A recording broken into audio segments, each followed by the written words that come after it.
Perkenalkan, nama saya Edison Kurniawan Gula dengan NIM 661230026. Saya dari Universitas Sultan Ageng Tirtayasa dengan prodi Administrasi Publik. Di sini saya akan menganalisis visi misi, tujuan, dan sasaran Tirta.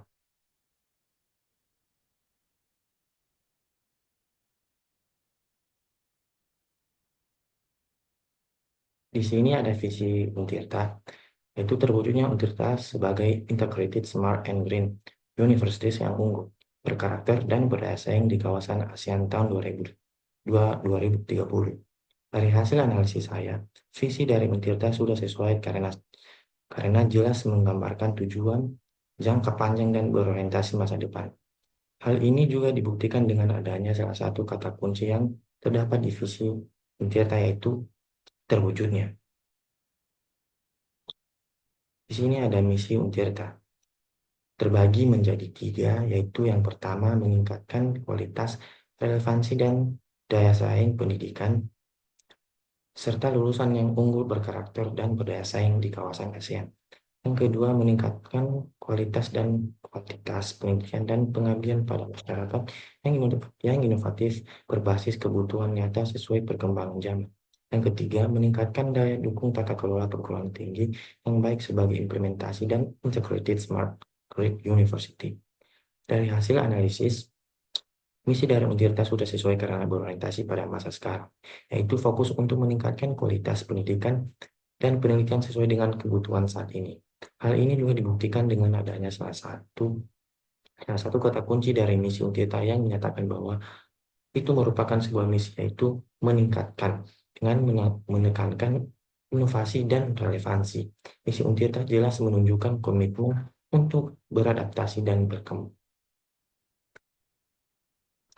Di sini ada tujuan Tirta terbagi menjadi 6. Yang pertama, tercapainya lulusan berdaya saing di kawasan ASEAN yang berkepribadian, berkarakter, dan menjunjung budaya lokal.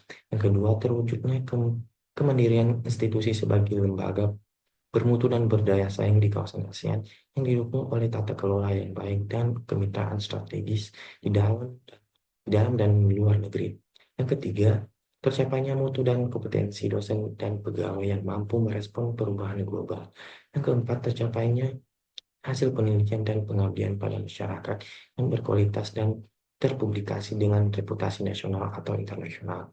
Yang kelima, tercapainya hilirisasi riset yang dapat dimanfaatkan para pemangku kepentingan.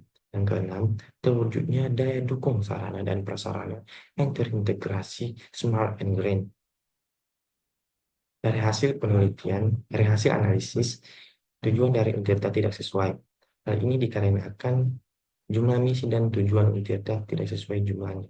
Sebaiknya, agar tujuan dapat lebih efektif, perlu dilakukan penyesuaian jumlah yang selaras dengan misi Untirta. Dengan demikian, upaya yang dilakukan akan lebih fokus dan terarah. Di sini ada sasaran Untirta. Yang pertama, terwujudnya pengembangan karir dan prestasi mahasiswa. Yang kedua, meningkatkan daya saing lulusan dengan memiliki sertifikat kompetensi dan soft skill yang memadai sehingga dapat langsung bekerja atau melanjutkan studi berwirausaha. Yang ketiga, terwujudnya program pasca sarjana, prodi doktoral, dan penambahan prodi magister. Yang keempat, meningkatkan peran kegiatan mahasiswa dalam kampus merdeka, belajar dan prestasi di tingkat nasional dan internasional. Yang kelima, meningkatkan peran dosen di luar kampus sebagai praktisi industri. Yang keenam, meningkatkan peran dosen sebagai pembina mahasiswa dalam meraih prestasi nasional atau internasional. Yang ketujuh, meningkatnya kompetensi dosen yang bergelar S3 dan bersertifikat kompetensi. Yang kedelapan, meningkatnya fungsional dosen dengan lektor kepala dan guru besar. Kesembilan, meningkatnya kompetensi dan kesejahteraan dosen dan pendidik Untirta. Yang kesepuluh, meningkatnya jumlah publikasi dosen di jurnal nasional dan internasional bereputasi. Yang ke-11, meningkatnya kerjasama prodi dengan mitra industri dan dunia usaha. 12, terwujudnya penyempurnaan instrumen sistem remunerasi. Yang ke-13, menguatkan mutu kelembagaan Untirta di level nasional dan internasional. Yang ke-14, terfasilitasinya Pembentukan komunitas riset di setiap prodi. Yang ke-15 terwujudnya pusat unggulan iptek terakreditasi ITIK. Yang ke-16 meningkatnya jumlah kegiatan pengabdian masyarakat. Yang ke-17 terwujudnya laboratorium riset terpadu untuk layanan industri. Yang ke-18 meningkatnya jumlah publikasi dosen di jurnal nasional dan internasional bereputasi. Yang ke-19 menghasilkan keluaran penelitian dan pengabdian masyarakat yang diakui internasional atau diterapkan masyarakat. Yang ke-20 meningkatnya kerjasama riset dengan lembaga nasional dan internasional. Yang ke-21 terfasilitasinya akselerasi hilirisasi riset inovatif dan pengembangan inkubator bisnis. Yang ke-22 meningkatnya kolaborasi riset inovatif antara praktisi industri dan akademisi. Yang ke-23 terselenggaranya pameran hasil riset inovatif berkala nasional dan internasional.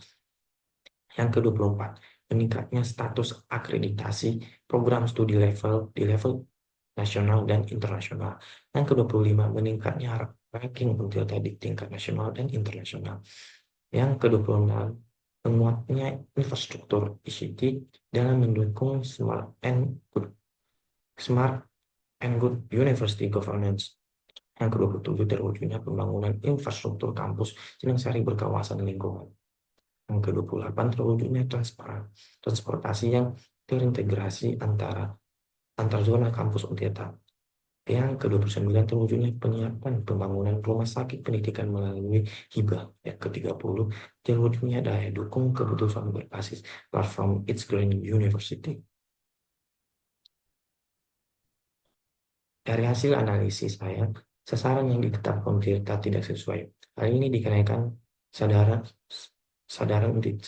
Tirta tidak memenuhi kriteria SMART, ketiadaan batasan waktu atau time bound pada sasarannya tersebut membuat Tirta sulit untuk mengukur kemajuan dan keberhasilan yang telah dicapai. Tanpa adanya tenggat waktu yang jelas, sasaran menjadi tidak spesifik, tidak terukur, dan tidak realistis. Akibatnya sulit untuk mengevaluasi efektivitas strategi yang telah diterapkan. Dari hasil analisis saya tentang visi misi, tujuan dan sasaran Untirta, kesimpulannya yaitu visi dan misi Untirta sudah sesuai dan relevan, menunjukkan orientasi yang jelas terhadap masa depan dan kebutuhan saat ini. Namun tujuan dan sasaran yang ditetapkan perlu disesuaikan agar sejalan dengan misi utama dan memenuhi kriteria SMART. Tanpa penyesuaian ini, efektivitas strategi yang diterapkan sulit untuk dievaluasi. Demikian hasil analisis saya. Jika ada kekurangan, mohon dimaafkan. Terima kasih.